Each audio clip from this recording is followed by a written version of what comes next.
one of the projects I'm working on is the CDC's homicide suicide data and looking at risk factors for homicide suicide and that kind of stuff. But I consider myself applied medical anthropologist because I do have a master's in anthropology and work in the medical area now, so that's kind of what I do. So these are the areas I specialize in: reproductive justice, which is the idea that a woman's health is more than just abortion, so it's encompassing all issues such as economic struggles to having food for your children, as well as all these other ones I mentioned before. And I'm going to fly through these a little bit, but you guys are welcome if you need the slides or anything, just let me know, and I can email them to you.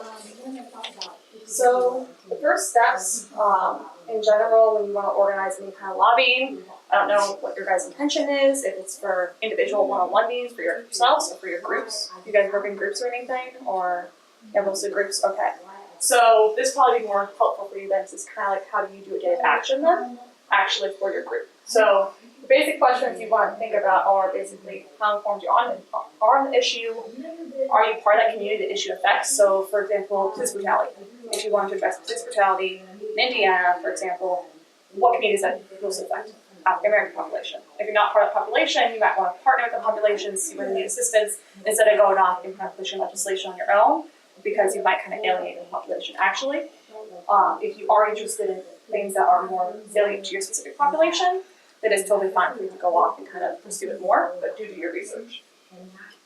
And also you need to make sure that you know how you're going to address this with the legislator, if you're going to pursue legislation changes. So, for example, if you want to do letter writing, if you want to do emails, if you want to do calls, if you want to do face-to-face meetings, if you want to do town halls, that kind of stuff is all combined with lobbying. Lobbying is more one-on-one meetings with legislators, which I'll talk about a little bit.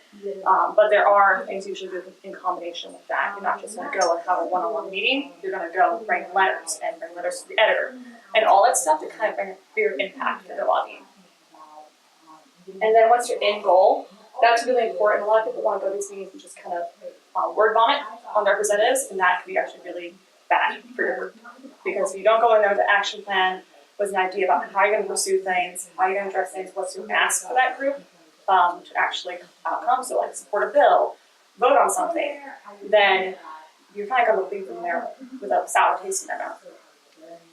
I also have handouts for you all, so you guys will get these things at the end, so I'll give it to you right now, so just so you know. So here's this, in case you're taking notes, I don't want you to feel like you have things overlapping. It's basically the questions you should ask. I think I gave you an extra one at the bottom there. Yes, that's for you. She has an extra page at the bottom there. So these are the questions you should ask yourself before you even think about lobbying, going to the State House. This is specifically for State House visits, but this also can be used for DC visits as well. And then the second page is how to do a day of action. You need to have this 1 to 2 months of planning time, so it's not something you can kind of do on a whim usually if you're going to have more than 5 people going. So make sure you're aware of that. And then the last page is like literally in the meeting while you're doing lobbying, how you should behave before, during, and after. But we'll go through a little bit today. So what is impactful? Actually, interaction with legislators is very, very impactful, so you want to make sure you're actually going into these meetings, making interactions. The ACLU actually has town hall meetings in most of the counties in Indiana, so going to those is really, really important. So you can go on the ACLU's website, they actually have listings of where they're at for your legislators. And various approaches work, make sure you're aware of that as well. This is a study that was conducted by a bipartisan group in 2010, so it's a bit outdated. But I still think this has an impact on legislators and staffers. It's very common that you get a staffer instead of a representative. Don't be offended by that. If you make good with that staffer, they're going to give your stuff to the representative more likely than someone else. So if you're talking down to the staffer, they're just not going to pass things on as well. So you want to make sure you keep that relationship going. Be cordial, be kind, be nice. Methods for engagement, like I mentioned before: calls, petitions, emails, letters to the editor, town halls. Citizen lobbies, we're going to focus on today, and one-on-one meetings, and days of action. So, like I said before, you're going to do this in combination with this. Not really going to do it by itself. So, calling representatives, who's done that before? Everyone. So I need to go over that really. Who's had a script or just called? Script. Anyone just called on their own? Just called, both? Okay. So you can do this in your group too, set up scripts and that kind of stuff. It should be paired with something else. If you're going to do it individually, it has less of an impact than doing it within a group. So just be aware of that. Emails and letters, these really do have an impact, a really, really big impact, if they're not form letters. If you're just filling something out online, like through Planned Parenthood or something like that, it's all a form letter. They're going to skim it, put your name in the database, send it off. That's it. If it actually has a personalized story to it, they actually pull those and give them to representatives to read.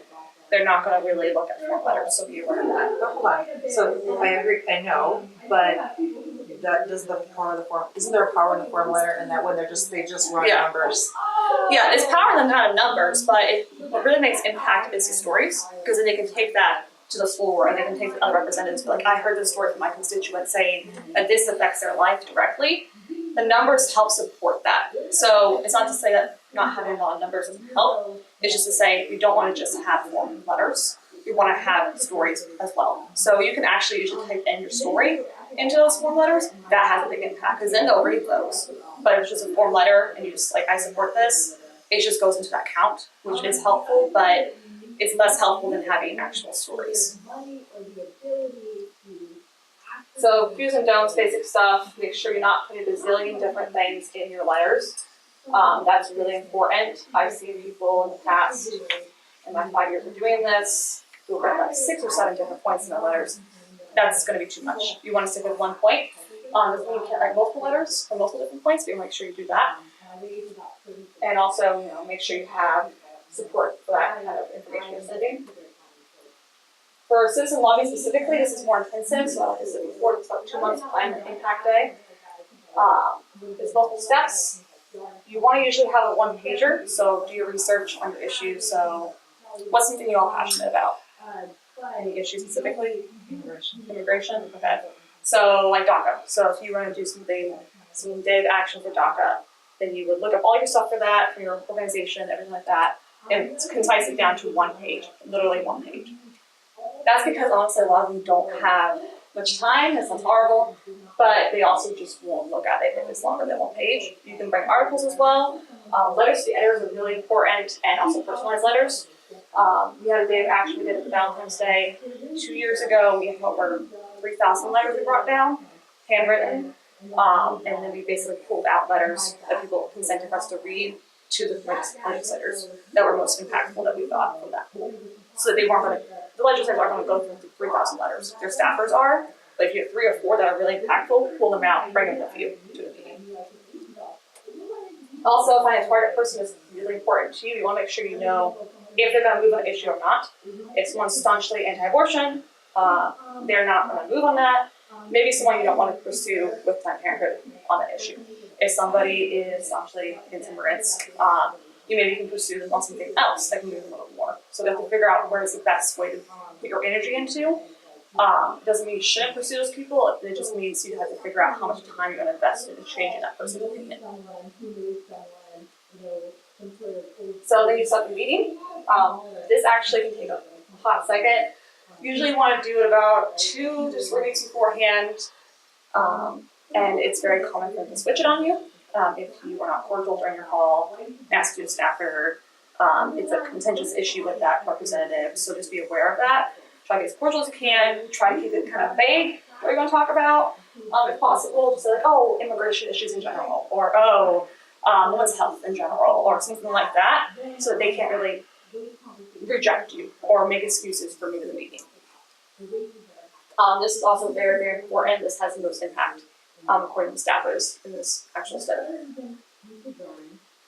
So during the meeting, you want to shake their hand. There are some times that they will not shake your hand, actually. If there's like a flu going around or cold or a little bumpy, it's really weird. And they're like, oh, yeah, nice to meet you. And they go like that, and you're like, this is really awkward. Can you just not touch me? But usually they will shake your hand, and they'll like rub it with like hand sanitizer. It's kind of freaky. They're kind of germaphobes, one by at least. Can't blame any a lot of people. Ask their opinion on the issue. That was missing that apparently. So you want to make sure either you know their opinion on it, or if you don't, or they're kind of undecided, make sure you ask them. Like, do you have an opinion about SNAP asset limits? So in Indiana, there's a certain limit for assets. What's your opinion on this? If they don't have an opinion, state your opinion on it. Have a clear ask, like I said before, explain why it's needed, We have local examples from the letters we brought, as well as we make those physical movements. So if you're in a chair, you're sitting like this, and you're sitting with your legs crossed, the other representative, I'm gonna cross my legs. I'm gonna try to interact with you, kind of mimic, not in an obvious way, like you touch your face, I touch my face, obviously. Like that's gonna be freaky, but you do wanna kind of like, psychologically, it kind of helps them like you more. Kind of creepy, but it works. Lean forward and be prepared with information. Don't worry about that, it's kind of just going away a little bit. It's really, really important to know the opposition's point. This one I see happen a lot. A lot of groups I worked with, they don't know the opposition's point of view. They think it's stupid, and so they just ignore it, and so they don't have an argument for it. And if you're working with somebody, a representative who's maybe midline, or a dino, Democrat name only, which is very common in Indiana, they're gonna might be leaning more towards a conservative kind of perspective. And if you're a liberal or vice versa, you're gonna wanna know what that perspective is so you can contend against it. So be prepared for that. And connect with their values and goals. You can find this from look at their voting records. If they voted for SNAP benefits or helping people with, opioid addiction, that kind of stuff, they might be more willing to kind of move on those lines. Or if you frame, let's say, an abortion bill as something that's a women's health and children and families issue, that might kind of shift a little bit their perspective on it. It might not change their position on it, but it might get them to have a conversation with you on it. Potentially, you can build on that in the future. So during a meeting, I said that already, leave contact information, of course. Also during meetings, have you guys had one-on-one meetings before? Okay, so you have the person usually like writing stuff down, it's not representative. Don't be freaked out about that if you haven't been at a meeting, it's always a staffer writing down everything. And they will ask everyone's name, contact information usually, because they do check up on you. You want to make sure you send a handwritten letter to the legislator afterwards, say thank you for your time, for the staffer as well, it's really important to have that. And then make sure if you have any information that you said you're going to send to them, to send it to them ASAP. So we had this happen with Donnelly, with YWTF, one of their district managers came down for some meetings with us, and he asked about ACA numbers, the number of people who would be affected by ACA if it was to get removed with the Kavanaugh thing. And we didn't have them immediately, but within 24 hours we sent him the document with the numbers. And he was able to use that to help with the Donnelly thing. And then of course, retain all contact information, basic stuff. So, kind of went over this already, speak in their terms, have one pager, be respectful. This sounds silly, but a lot of people that I've gone with in the past with different groups, they've been very, very, very condescending and very nasty to representatives. They don't get meetings again. They get excused, basically. Like, oh, sorry, I didn't move. So, it's really important. It's really, really important to not neglect people who you're unsure, unlikely to be allies. They might be someone who can move something. There actually was a guy in southern Indiana who was a Republican, a libertarian, who put up a bill for intersex to prevent children to have their genitalia, from having their genitalia reassigned when they're under 18 in a warden state. So that was something I thought that was super progressive. I'm like, okay, if a child has ambiguous genitalia and they're a warden state, so they're a foster child, right now the state of Indiana can reassign their gender or their biological genitalia. And this has surgery on that? Yes, in Indiana it is legal. The state of Indiana can do that. But the libertarian have proposed this bill that like, no, we'll make that if the child can choose at 16 if they wanted the surgery. Which I thought, like, oh my gosh, this is super progressive. And it's a libertarian, and I was super excited for that, but then found out no one co-sponsored it. No one co-sponsored it, no one co-authored it. It died before it even got to committee. So that kind of stuff you want to be aware of is like, okay, that's super unlikely. I would have never expected that, but only through looking through his record, I found it. So you might find some people that you're really surprised are pretty movable on some issues like that. So I'm going to give you guys a scenario, and we will role play. Since there's only 3 of us in here, it's super easy. So who wants to? I'll be the representative, and I'll be. What the hell is his name? Forgot his name. Jim something. Pro temp of the Senate 2 years ago. So, who wants to come into my office first and try this? Oh, I have some things here too. I will. You will? Okay. Just make sure you have these things in mind. All right. Oh, nice to meet you. Nice to meet you. Awesome. What's your name? Roseanne. Roseanne. Nice to meet you. Wonderful. Well, what are you here for today? Well, first I'd like to thank you for having me here. I wanted to know what you feel about, how you would feel about the issue of extending more U visas to immigrants who are victims of abuse. Okay, that's interesting. Can you tell me more about this issue in Indiana? It's a national issue, actually. We're talking about when a person is abused by another, when one immigrant is abused by another immigrant, and there is a court case or it goes to the police, the victim is able to apply for a U visa in order to stay in the country. Okay. So there's a cap on that right now that there can only be 18,000 U visas issued. But there's a waiting list of 200,000 people to receive those visas. So my group believes that that there should be more of these, that there should be more issued, and if that were the case, then also, sorry, I'm just You're fine. Okay, so is this a federal or state thing? federal. Okay. If I'm a state representative, what can I do? Like a state representative. Yeah. Okay, well, you could also speak about this issue about our local problem. I guess I could get the numbers for you on how many people in Indiana are affected by this. Yeah. That'd be really good. And if you're federal, you can say like support this bill.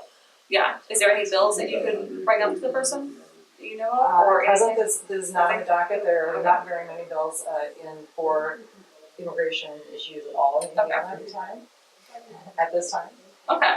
But there need to be more. It's a hot button topic that everybody's thinking about. Okay, so that's something that you could actually ask a state representative about. So one of the exciting things about the group that I work with, in our Goals Task Force at Lafayette, we actually work with Representative Jean Burrell, and we wrote a bill. And so it's going to go up in session with her. So you can do this with your group. You can write a bill with a representative who is sympathetic to your cause and work on the language, takes about 6 months or so, depending on the person, and propose a bill. So you could actually do that as a group member. So if you had an issue like this, you want to propose in Indiana, be like, hey, I want you to make a memorandum in the Senate or the House to like, this is an issue, we should address this. That's a symbolic gesture. A bill is like legislation, but you can do anything to that extent to build a relationship. So it's something you might want to think about in the future with your group. It's like, okay, do we want to pursue a bill in Indiana that like helps with this or helps with people in that situation? Do we want to pursue a memorandum, which is just kind of like, we symbolically hope this happens type deal? I mean, that's something a group member could do with the state legislator. At the federal level, it's a bit harder because it takes longer, it's more complex, they have lobbyists, that kind of stuff. But they are usually sympathetic with the large group. But you did pretty good. You had kind of good eye contact and everything like that. Yeah, it's just a matter of knowing basically what bills are in session and that kind of stuff and how far someone's willing to bend. Yes. Well, thank you for your time. And the next time I schedule an appointment with you, it'll be more than 2 seconds before we stop. Exactly. And you have experience doing this, my right? issues. Yeah, I know. So I'm sorry. Yeah, put you on the spot. Yeah, I'll think through what I want from you. Exactly. You've done this before? So Many times. what did you do down at the State House or federal or? I do both on different issues. Okay. I go to Washington D.C. every year and talk to high representatives about the importance of animal research Okay. for medical advancements. Oh, okay. But my other issue is gun violence prevention. Oh, okay. So. So one of the things that, so we've had lots of meetings with our state representatives, and yes, lots of blank faces and and refuse to meet with us. Yeah. We did get one meeting with him like early on, Yeah. but after that, it was a no. So, but anyway, the current issue that we are going to be putting our local reps on is this bill that Christine Campbell just co-authored. which is a safe storage home. So one of the problems that we have in Indiana is children getting access to firearms in the home and killing themselves or killing their brothers and sisters, and also bringing these guns into schools. So Indiana is one of the worst states in the nation in terms of these types of incidents. Yeah. What many people call accidental, but they're really not. What we want to do is we want to have accountability and implement safe storage laws, which would ultimately, over time, change culture surrounding the acceptability of locking up their firearms. Yep. In the home. So, That's current legislation she wrote up, or? she just wrote this, and so I'm just going to introduce it, or something, or her co-author is going to introduce it this session. Oh, that's awesome. Yeah. So do you all have an action plan about how you're going to support it then? We work through every town for guns. Yeah, that's what I thought. So they support us on which one is growing into these. So I haven't heard yet if this one is. I'm pretty sure they're going to back this one because child access prevention is one of the things that is moving throughout a lot of the states right now. So I'm hoping they will make an effort in this state, especially since our numbers are bad, for Indiana. We have lots of personal stories that we have a survivor nearby that is the one that she's very outspoken about it. Goes and visits the legislators and tells her story. Yeah, that's awesome. That sounds like you have an idea about legislation that you're going to support and that kind of stuff, along as the Count for America backs it, because you guys sound like you're kind of connected to them and you have to kind of. Right. It's kind of like if you're Planned Parenthood branded, you have to work with Planned Parenthood. Right. Yeah. If we want to, so if we want to go and as a member of that group, we have to adhere to their terms. Yeah. It's all that. But we can also just go as an individual, person. Okay. Call and I've done that before, where I just call somebody or just Yeah, you just kind of reach out and that kind of stuff. Yeah, exactly. Have you guys done day of actions where you all have gone to the state house? I think you guys have. We do. We have A lobby day coming up. February 5th. Okay. Yeah. We do that every year. We've been doing that every year. So The hope is that you'll be able to use that legislation time for that bill. yeah. The lobby days, from my perspective, have not been very.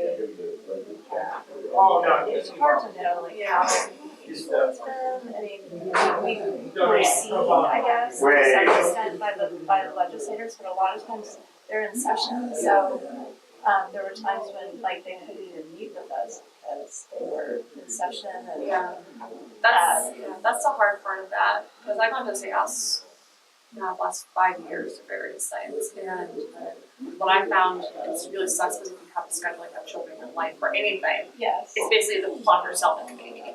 You get to be in a committee meeting, you have to basically walk with them through halls, you have to chase them down, and meet with them if they don't want to set meeting time with you. And sometimes if you're the first 2 or 3 times, they will be pretty consistent with giving you a meeting schedule as long as you're nice. But when you hit about the 3rd time the meeting with the legislator, they're kind of like, same old, I don't want to deal with you. So the only way you can deal with after the 3rd time really is having somebody who can spend all day there, which is really hard if you have a life to do. Exactly.